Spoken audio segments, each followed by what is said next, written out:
Hello, my name is Eimear Lusby, and I'm here to present our study on socioeconomic deprivation and morbidity after surgery.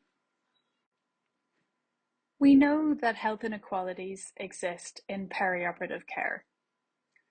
We wanted to explore whether deprivation is associated with morbidity after both elective and emergency surgery.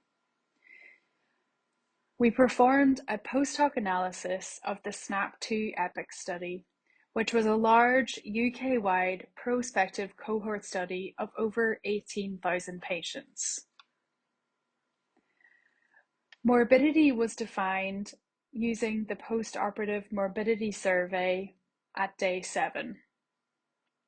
We measured deprivation using the index of multiple deprivation, derived from ONS data and based on patients' postcodes. We then used multivariable analysis to assess whether deprivation was associated with postoperative morbidity while adjusting for relevant confounders. And this slide shows our results. These plots show odds ratios for postoperative morbidity by deprivation quintile, using the least deprived group as the reference. As you can see from the top graph, the most deprived groups, quintiles 1 and 2, had significantly higher odds of morbidity at day 7 compared to quintile 5.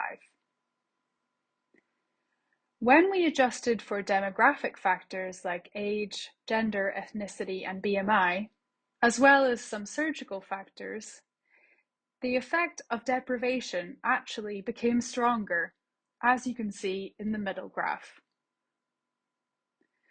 But what about a patient's baseline health?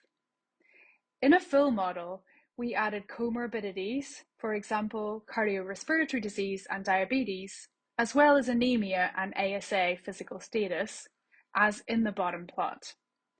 And interestingly, once we accounted for these markers, the association between deprivation and morbidity was no longer significant.